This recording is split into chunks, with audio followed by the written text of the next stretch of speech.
Welcome back, everybody. Hope you're all enjoying day two of our indie game business sessions. With me now is Daphne from Holan Law, and she's going to be talking about the legal side of how indie devs can succeed. So I'll hand over to Daphne. Thank you so much. This is my second year doing this, so I decided to call it Play to Win DLC. This is going to be a legal update to how indie devs can succeed. So I'm excited to be back here. So let's go ahead and go to the next slide.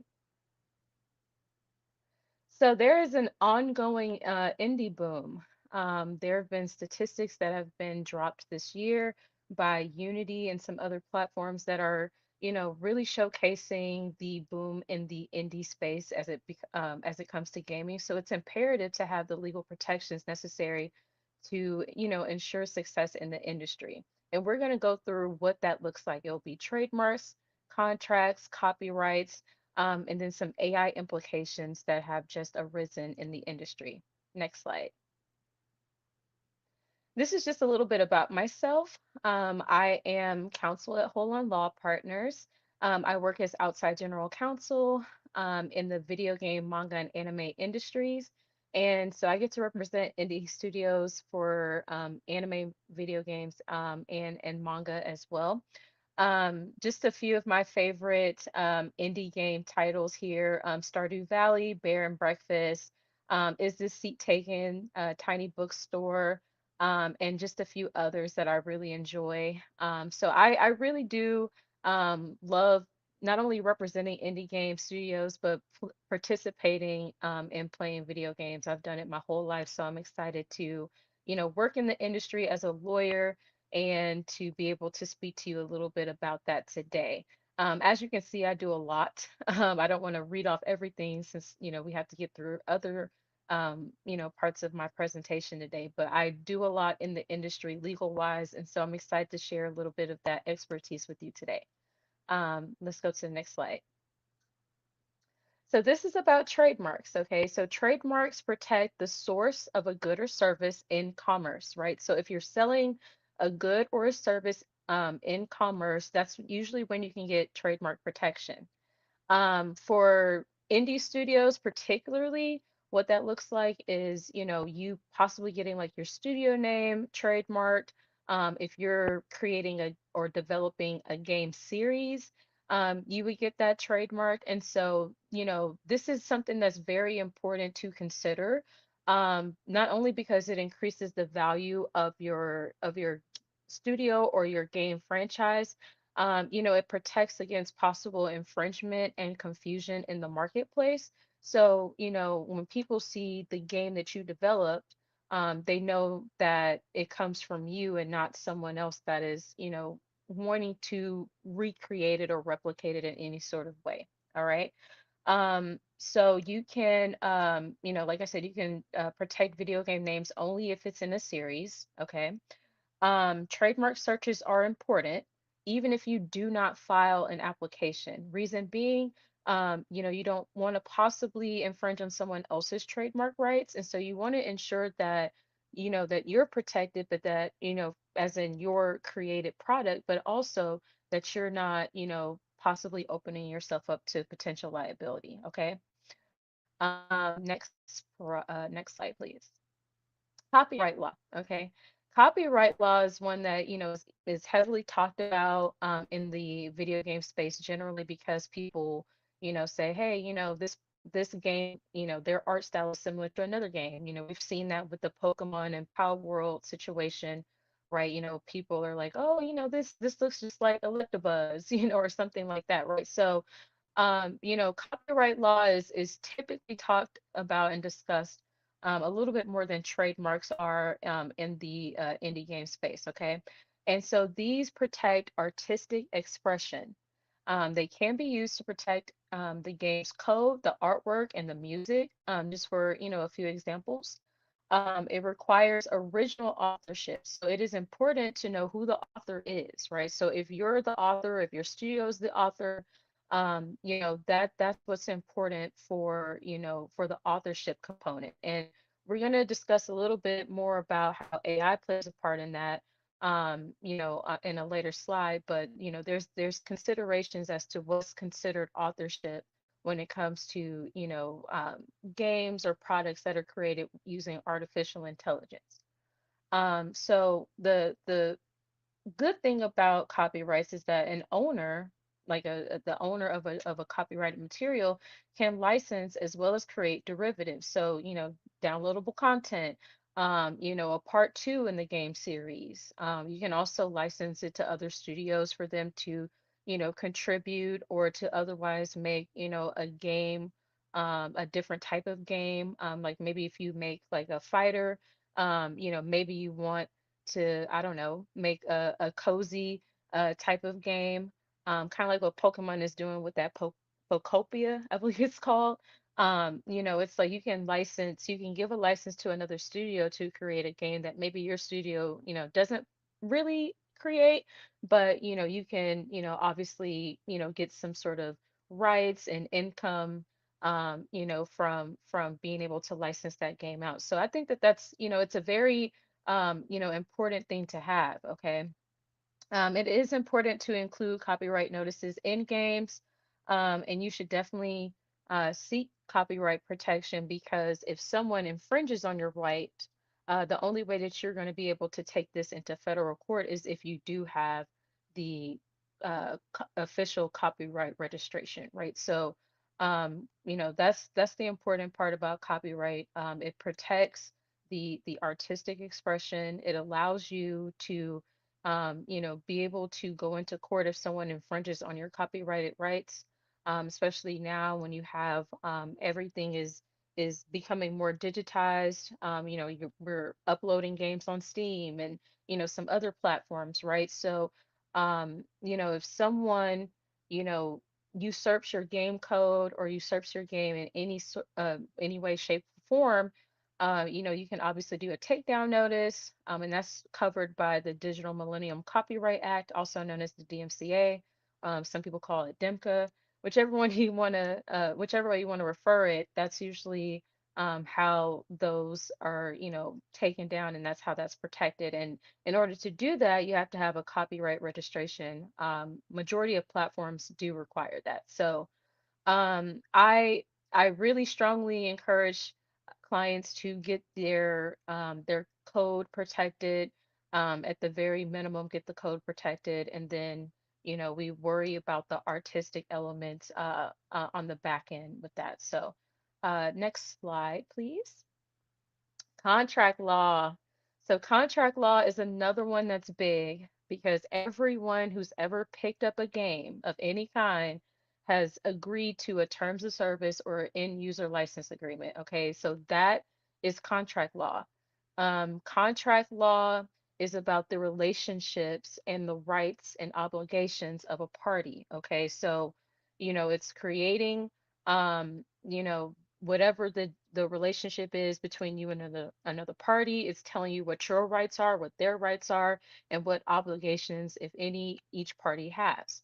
So, some of the ways that contracts are used in, indie studios, particularly, are, when you're creating contracts for, employees, contractors, and collaborators, right? These are, obviously very important because it tells everyone what their role is, how much, work they're obligated to do, how much they're going to receive in compensation, if there is any compensation, right? So, these are things that need to be, outlined in a written agreement. And that written agreement is what's going to control.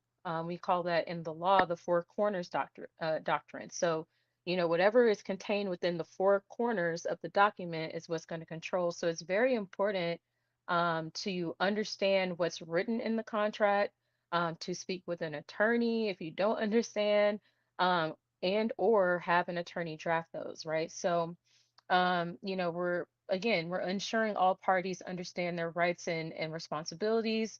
And then, we're including clauses for ownership of intellectual property. So the trademark aspect that we just discussed, the copyright aspect that we just discussed, right? These are things that are very important. and that are usually outlined in, in contract agreements. So an example of this would be one that I'm sure a lot of us are familiar with. When you have a service agreement, when you have a publishing agreement, typically within those agreements, you'll see, whether or not someone owns any percentage to intellectual property rights. And my one of my biggest things that I tell my clients is that, one of the first things to look for in a contract is any intellectual property clause. If they are asking for a large percentage of your intellectual property, then you know right away that's probably not an agreement that you want to sign, or be a part of, right? So that's usually the first clause that I look for personally, because that tells me basically how the rest of the contract is going to be, whether or not it's predatory in nature, or whether or not, maybe some things just need to be adjusted with the numbers and everything. But typically, I steer away from contracts that ask a little bit more when it comes to intellectual property rights. I tend to favor those that, allow my clients to maintain their intellectual property rights, but, maybe there's like an agreement for a license. Maybe it can be an exclusive license, but I say that, it's very important to look for intellectual property clauses in any agreement that you do, whether it's a distribution or publishing agreement, or any other agreement that you may have. And like I said, having an attorney involved is key to getting to the next level. Because again, you want to make sure that you're understanding what it is that you're agreeing to, and knowing the implications of what you're agreeing to. It's not enough to be able to read the words on the page. You have to also understand the legal context, that, certain clauses are set in. The AI implications. Okay, so AI implications. Um, I would say in the past, like, maybe like 8 to 9 months, I've had to draft more clauses, involving the use of AI, as more platforms and um, more websites and things of that nature have, included use of AI. And I think that it's important to understand what's in the terms of service and what's in the end user license agreements, because now these websites are using, AI to market or to collect data on, whoever's using their website. And if you're interacting with that website, to create your game, or to, otherwise use it for any step in the development process, well, that could possibly, leave your intellectual property vulnerable for use that you did not originally agree to, right? So, it's very important to not only have these clauses in the contracts that you create, but to also check the platforms, and we'll discuss that a little bit more anyway, but just to check the platforms and see, what their language is regarding artificial intelligence. Next slide. Yeah, so this is basically what I was just talking about, right? So, do you know what you are agreeing to? Okay, reading the terms of service or the end user license agreements are key if you and your studio utilizes AI. Okay, I did include an example in here, or a few examples, and these are examples that, my clients have actually just come to me about, right? So, Midjourney, and I know that they are involved in, a number of lawsuits. But Midjourney does have language in their end user license agreement that does assign all of the trademark or copyright or whatever IP rights to whoever utilizes their platform. And upon looking at that at first glance, it's like, okay, this is great. Like, I that means that, everything that Daphne's talked about so far, that we don't have anything to worry about, because like she said, as long as they're not touching my copyright or my trademark rights, then, everything should be good. However, um, if you scroll down a little bit more within that agreement, it does state that you are giving them a license, effectively a license to use it in marketing materials, or in collecting data that can train their large language models or LLMs.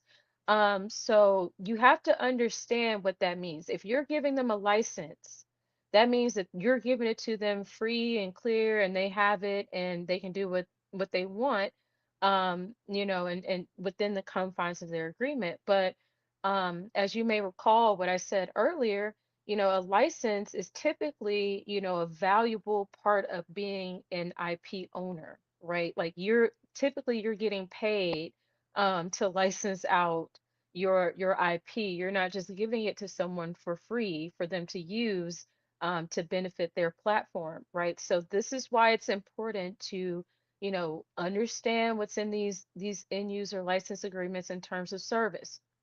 Another example is Unity Asset. Um, I, I have a client that, disclosed to me, hey, like, a few people are using this platform to, create certain aspects of their game, right? Because my client is a game developer, and they were, wanting to see if this is possibly a platform that they could utilize. And so I looked into it. I read their end user license agreement, and it verbatim says that they are granting a license to use the assets, but you cannot claim ownership of the assets.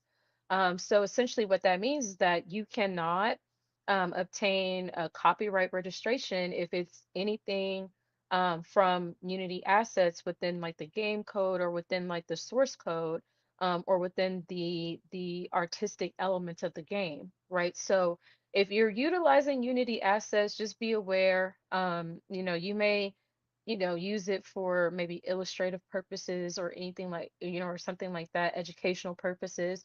But in terms of using it for, or using it for sale, or otherwise trying to claim ownership of it, by getting a copyright or trademark registration, then you would be in violation of their license agreement, and they would more than likely initiate a lawsuit, or ask for you to cease and desist using that, in lieu of a lawsuit. So it's very important that you look at these terms of service and user license agreements, because again, you want to protect your IP, you want to prevent any potential lawsuit, and you just want to be aware of the direction that this technology is going. Next slide, please.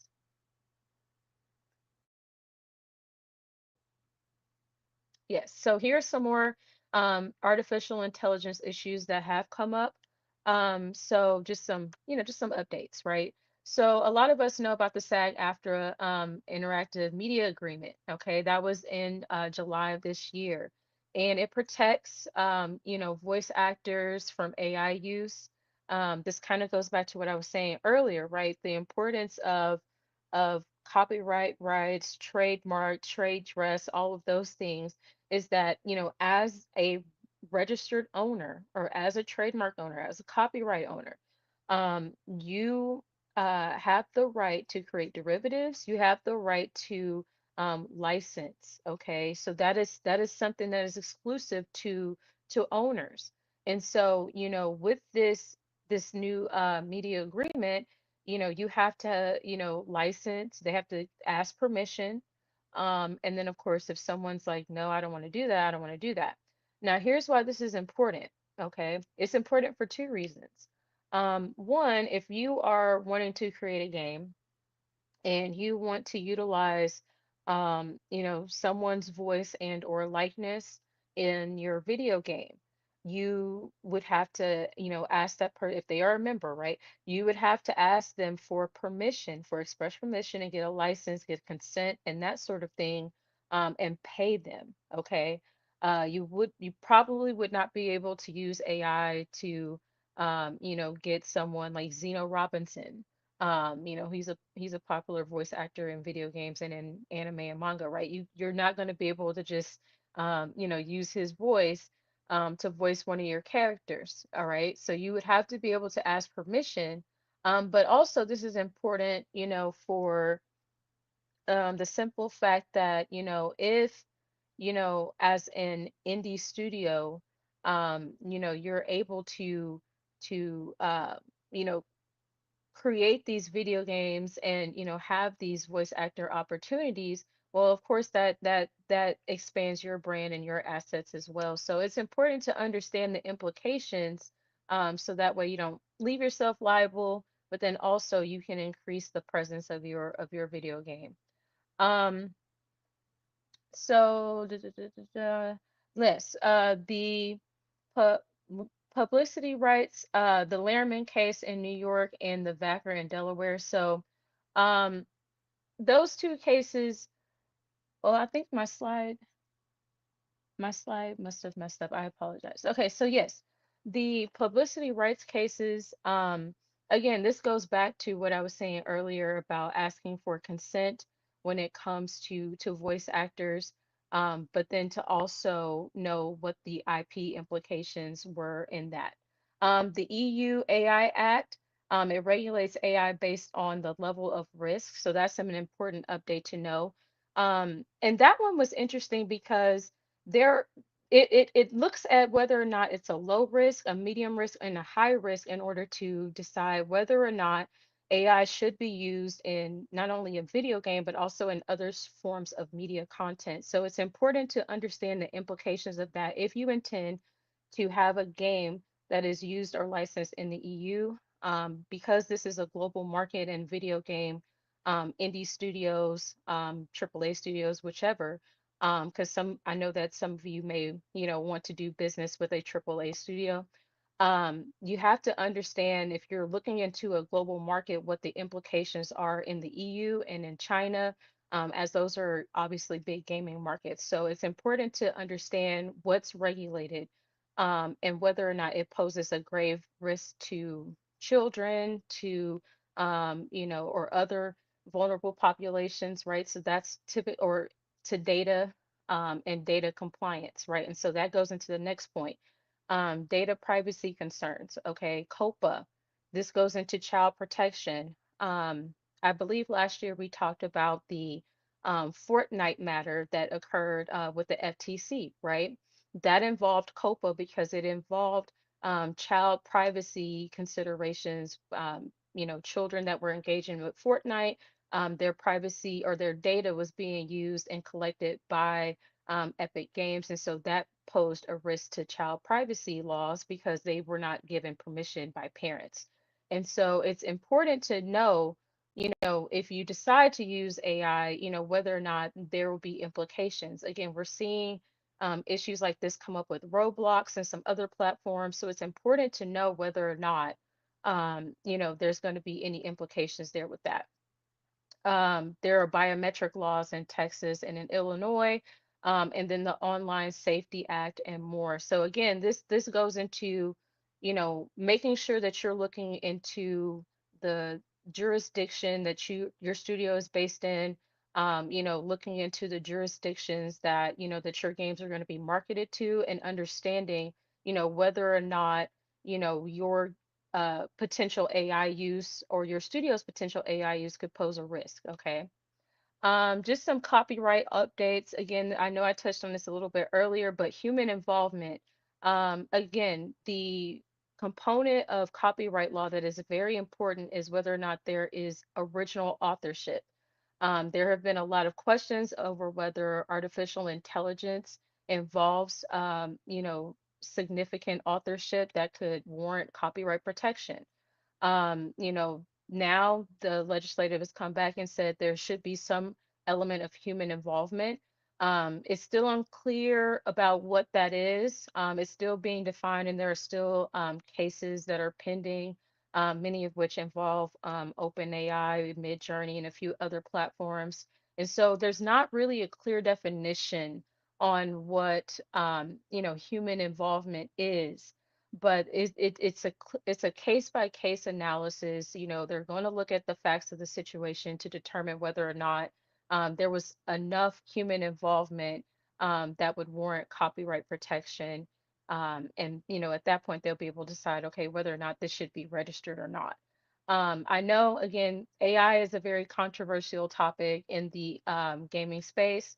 There are concerns about whether or not it's replacing, human developers and human workers or employees within the gaming space.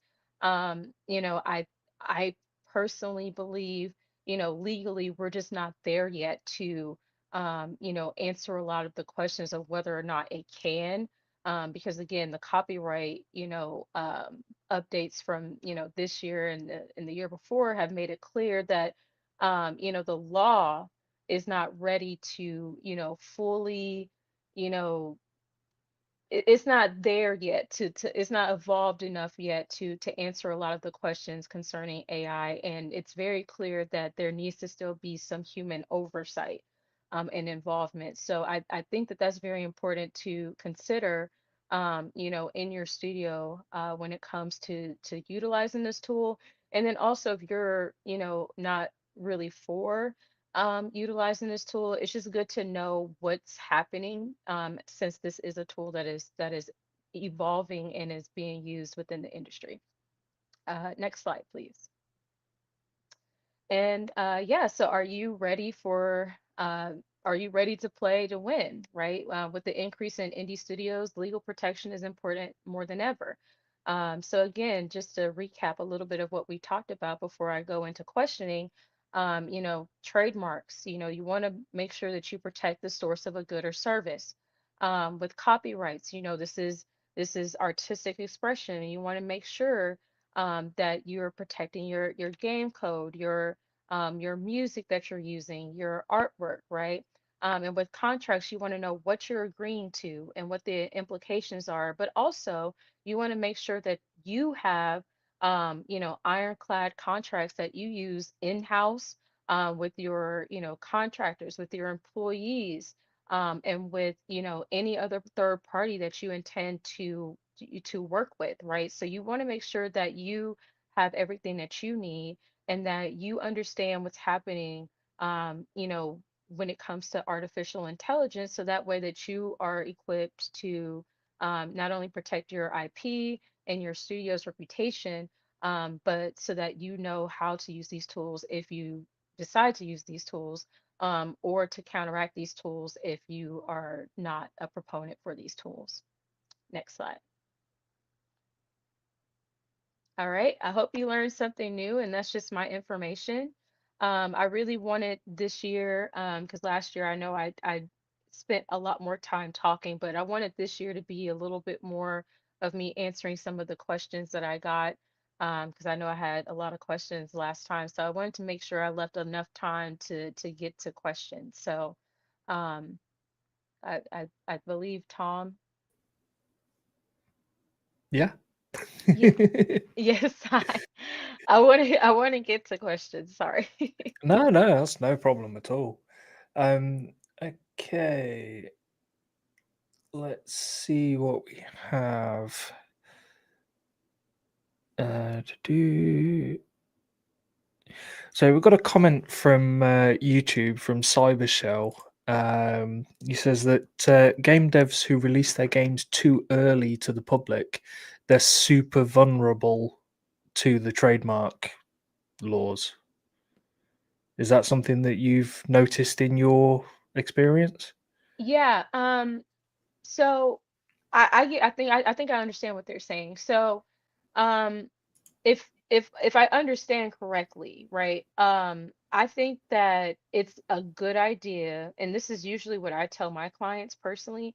I think it's a good idea to try and get the trademark and or copyright protection before release. So as you're still kind of developing some things, we can start the trademark process initially without you having to have everything, fully completed. Obviously, with copyright, if you're wanting to protect the source code or the game code, then that's, a completely different story. We would then at that point, want to wait until that part is completed, but it would still be before, you release the game.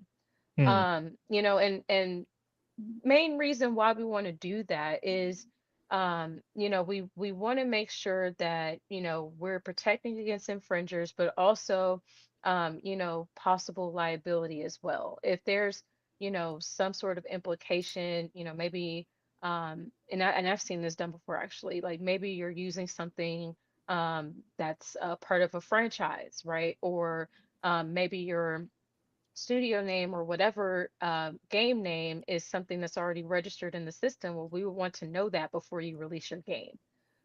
So we try to prevent these things at the onset with with a thorough trademark search.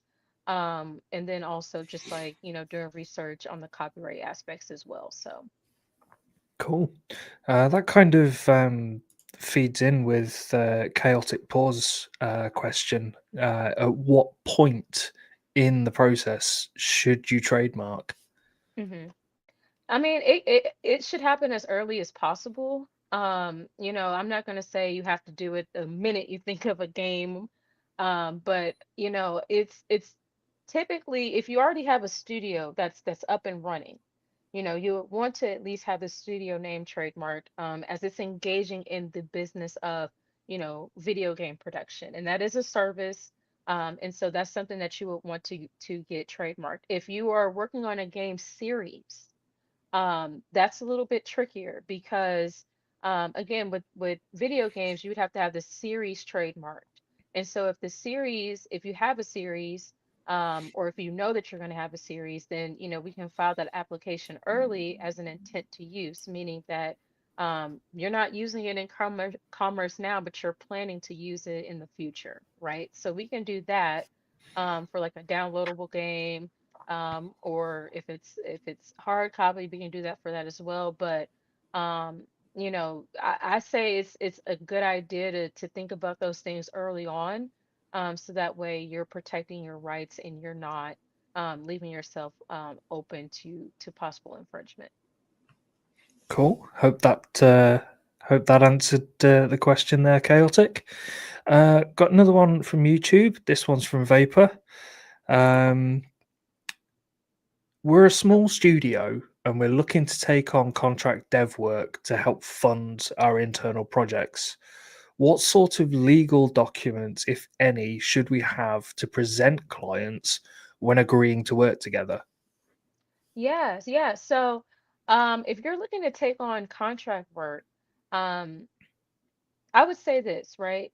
Because typically those other, businesses or entities that you're doing the contract work for, they may have their own in-house agreements.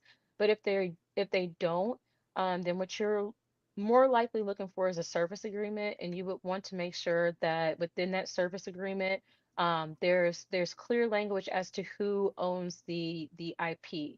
So one of the aspects of a contract, for indie studios or just in video game law, period, that's very important, is, whether or not there's a work for hire clause in an agreement. And so if you're working for, these other entities, then you want to make sure that, you understand what happens with the creations that you make. If you create something, you're like, oh, wait, this is a hit. I think I want to keep this. Then you need to make sure, that you're able to do that, because their agreement or whichever agreement is involved could have a work for hire clause that says, look, everything that you create for us belongs to us. Or if you want to have your own in-house agreement, maybe it can, say like, hey, even though we're doing this work as a service to you, we want to retain, some level of IP rights, whether it's the whole thing or maybe you have a larger percentage. It really depends on, what you guys agree to, because again, contracts are about the relationship between the parties, and in order to have, a clear contract and a legal contract and an agreed upon contract, there has to be a meeting of the minds with the parties. And so, as long as y'all are on the same page about that, that can work. No, that's fair enough. Hmm.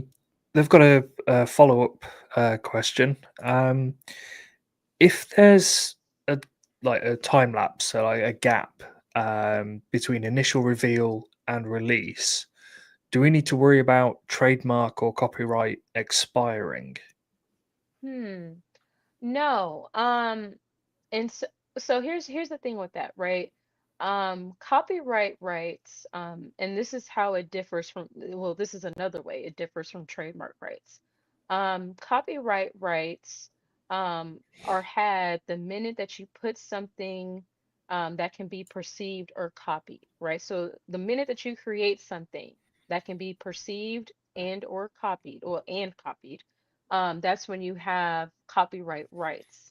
So, with that, if you create, let's say you develop a video game, well, there's no time elapsed. Like you have the rights. The same can be said in a way with trademarks because there is a doctrine called first use. And so if you're the first to use a particular mark in commerce, well then, that could, give you some earlier rights over someone who uses it at a later date. So, it depends on, how you're using it, what you're doing with it. But again, I would say that it's a good idea to, hop on, getting protection as soon as you can. Oh, that's cool. Hope that's helped you out there a bit, Vapor. Hmm. Cybershell again on YouTube wants to know benefits of hiring an attorney versus using ChatGPT or other AI models to learn and execute the entire release process. Yeah, so part of what I do at my firm, Hold On, is I'm a part of the AI practice group. And so I utilize AI a lot, not necessarily to do my job, but more so like I'm I'm testing it to know its capabilities. And then we've also had an expert in AI, like I mean, this guy literally builds these models that use A or that does AI. I think that's the best way to Hmm. put it. But we've met with experts in this field, and I'm here to tell you, as an attorney, I've caught ChatGPT giving incorrect legal advice. I've it made up, matter of fact, the other day, I was testing it on some research, and I already knew the answer. I already knew the Hmm. legal answer, but I was testing it on some research, and then it literally said, "Oh, wait, you caught me because I asked it for case law on a particular issue. I already had case law, mind you, but I asked it for case law on a particular issue, and it gave me a case, but the case was completely made up. It was a completely made Wow. up case. And not only was it a completely made up case, it took the title from a real case that had absolutely nothing to do with my question. So, Yeah, I mean, AI is one of those. It's like there's so much information out there on yes, the internet, both true and false, and yes. completely made up and real. That obviously, it's still in its infancy, so it's not going to Hmm. know. Yes, this is real. Yes, this is true. Correct. So it's yeah. While it's And great for some things, I can imagine for legal advice it would be it's not. somewhat questionable. It's very questionable. And I will say, to its credit, like it gets a few things right. Hmm. But I mean, it's a few things right that honestly, if you give anybody a book on trademark law, they probably would. Yeah, the "you caught me" is so real. I mean, Yep. because it really did that, and it Yeah. literally said that. And and I have to say this because this is something that's currently even, going on within my industry, just outside of the video game aspect in the legal industry, Mm. right? There are attorneys that are facing sanctions, that are getting in trouble with courts and with their local bars because they are utilizing AI in court documents. They're using like cases, or they're using it to draft documents, and then those documents contain case law, but then the case law is completely made up. Mm. So, it's just Yeah, like, it's I don't imagine it would really be ever permitted to just utilize AI in a legal setting, be it, courts, legal documents, contracts, things like that. I mean, It's a huge risk. I get the whole using it to give you the initial draft, Hmm. but you, as with anything really, you kind of need that human. Yeah, that's okay. No, no, no. Change all this, change all that. I mean, Right. I'm literally in the process of getting a will written.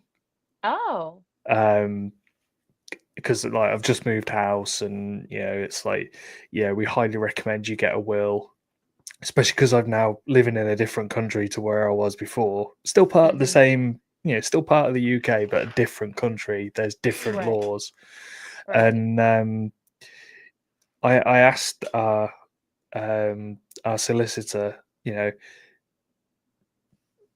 how quick is it going to be? He says, well, I do these daily, so it'll be pretty quick. Yeah. Um, but don't worry, I don't use AI. And it's like, oh, thank goodness for that.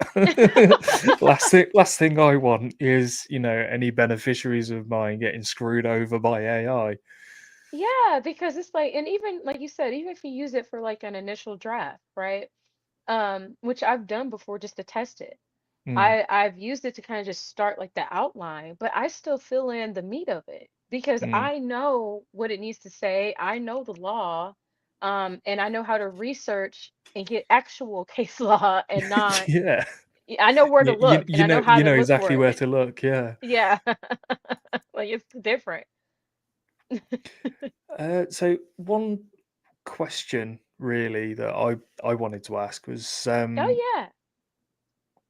roughly, how how how can teams safely use licensed content, such as music, images, in you know in their games, in their media, without risking legal trouble? Because I know sometimes you can get um, a broadcast license, or you can get I think it's PRS for music. Hmm. Um, it's kind of how yeah how can they safely use these licensed assets?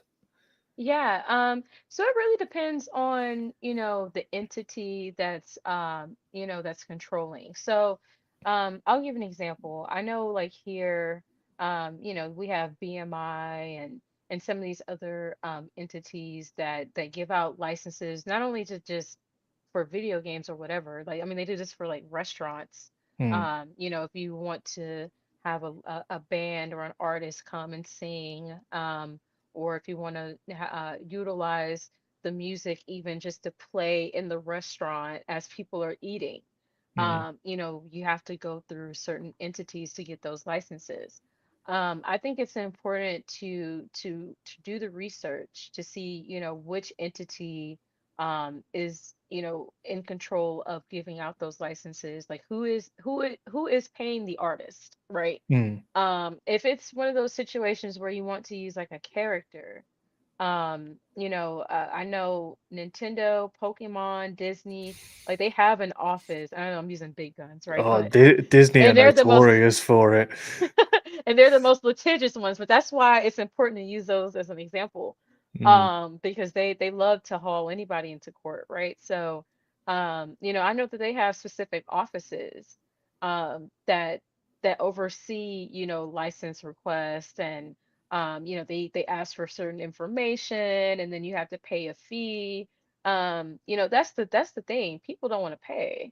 Hmm. Which I understand because it's not cheap. No, and But for especially for indies, be they a yeah, small team or a solo, they're not gonna have the finances available to, right. shell out for these licenses. And honestly, I think that that's the inherent beauty of indie studios is that you see a lot more creativity. I Mm, That's why I believe that we have this boom, occurring not only because of what's happening just in the industry with with the layoffs and some of the other changes that are happening, but I've noticed just across the board that people are more interested in original, titles, original games that kind of, give you that feeling of nostalgia, right? And I'm sure that there are other presenters that have talked about that. And so with that, you have the advantage that I feel that indie studios have is that, you know, these other larger studios are going to see, wow, you know what, that IP is really successful or is valuable. And now all of a sudden they want to ask you for a license, right? They want to, see if they Rinse them can, for as much as you can. yeah, honestly. And so and I've seen that occur, where they're Mm, just like, maybe we can enter into a distribution agreement or something. Like, they try to wiggle their way in some way. And we review those contracts and make sure that they're all, good and not predatory, but mm, especially the publishing agreements. Because again, like I said in my presentation, the IP aspect is usually the top indicator, right? So, mm. um, I think it's important to know again, like what you're getting into, and then really researching, and figuring out, okay, who's the owner, who do I obtain this license from, because it could be layered, honestly. I mean, it could be pretty difficult, unless of course it's in the it's up for and now my brain is going dead. I can't Public think. But domain. public domain, yes. Kind of like Steamboat Willie. Steamboat Willie and Winnie the Pooh. Yes, Um, yeah, because yeah, there's, I mean, I specifically remember Steamboat Willie being public domain now because when Ark Survival Ascended launched and they were advertising all the, the new mods that you can do, yep. and one of the things that they featured was a 2D, well, 2.5D platformer based on and including elements of Steamboat Willie. Yes, yes. And we're going to see more of that. Mm, With some of these like older, cartoons or just older IP, again, some of these predate, the Copyright Act that extended, the life of an author and all that. So, mm. it's going to be interesting to see. It's going to be interesting to see. It Um, certainly will. I mean, I'm not really a horror fan, but that Winnie the Pooh movie that that was I'm literally not. announced um the day it went public domain, and it's like Yeah, it was the I same would day. I would actually love to watch that, and I'm not a Yeah. horror fan. I'm not a horror person either, but I think it's interesting that, they announced it the same day. And that's Mm, that's what people do. I mean, there are people that are actively watching for watching to IP. see what's gonna drop. Can I Can I get get on that? this? Yes. Yeah.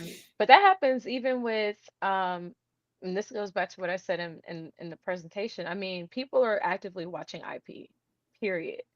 And so that's why, it's important with this digital age. We have all of these social media apps. We utilize all these different platforms to market our games. It's important to really prioritize getting that protection early on. Mm. Um, so that's why I said it's better to look into it early than, to make it an afterthought, and then before you know it, someone made a carbon copy of your game. Kind of like what's happening with that game Peak right now. I don't know if you saw that, but Yeah, um, I mean, I haven't played it, but I watch a couple of guys on YouTube that they've played it, mhm. and I've been seeing things pop up on like my news feed saying, "Oh, this about Peak," and it's like, okay. Yeah, yeah, like some I think they called it Cliff, I want to say, but someone made a game that pretty much is a knockoff Hmm. of Peak. And so a lot of people are like, well, is this, an infringement?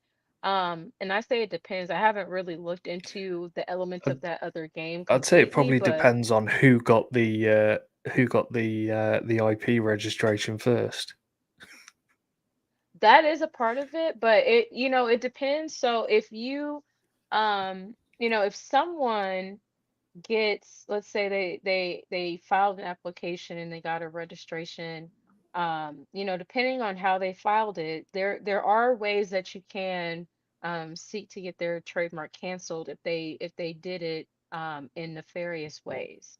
So if Mm, if they're just like, ooh, this game looks fun, I think I'm gonna steal it, and then they attempt to get trademark registration, for example, assuming that it's a game series, mm, then they could have an issue with that. And then also, if you have a copyright registration, you can still take them to federal court over it. Um, and quite frankly, I can't imagine that they had the exact same. I mean, unless they did, I don't know. But I can't imagine that they had the exact same source code, right? mm. So if you can still get that code registered and then still try, and haul them into federal court. But yeah, situations like that are why it's important. Yeah. So I think we've got time for one more. This one seems to be a bit of a thought-provoking one. Again Oh, from okay. Chaotic. Um, is there a potential issue with posting work in progress on social media or in the community before trademarking or copywriting? I mean, yes, I think that as with anything that you put out there on the internet, right? You're leaving yourself vulnerable in some way.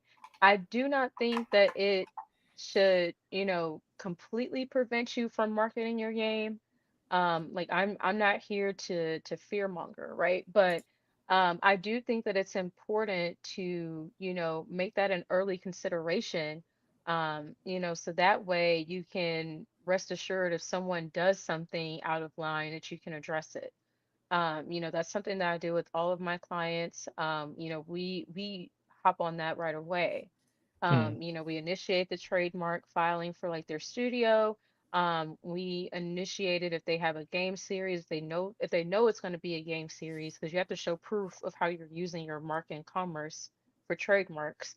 We look into, getting that trademarked. With copyrights, obviously we wait until we have, a completed code, and then we get that. We also copyright the artistic elements, or any visual elements, any like sound elements. I mean, we're trying to make sure we have it all covered. So that way, if someone decides to post a replica up on Steam or on any other platform, we're able to give a valid takedown notice and say, hey, can't do that. My client has a copyright, which I've had to do. And then they promptly take it down, because if not, it would be in violation of the Digital Millennium Copyright Act, or DMCA. So that's just one of the things that we do. We take that very seriously. So yeah. yeah, so I'd say really there could be a potential issue, but so long as you get early on in the copyright, you should be fine. Yes, yes. I think that again, because I have clients that post snippets of their game, because they're trying to garner interest, they're trying to get investors and that sort of Mm, thing, right? So it's not like we don't, we want to, be in a box and hold ourselves up completely. It's more so that we want to make sure that, when it's launch date and you put the full game out there, that you are protected. And so I think that that's the most important aspect here. cool. I think that's about all we have time for today, I'm afraid. Thank you so much, Daphne, for giving the talk and answering these questions. I found them certainly useful, and I'm Oh, not a legal person at all. well, I appreciate you guys for having me. I appreciate the questions, Tom. You have been more than amazing. We had technical difficulties, y'all. So if I tripped up a little bit, I was nervous because of the technical issues. But Tom was great. Tom Oh, was I think great. that's So the thank nicest you. thing anyone said to me this week. Oh, you deserved it. Thank you. Nah, I'm fine. So up next we have Vader. I think that's how you pronounce the name.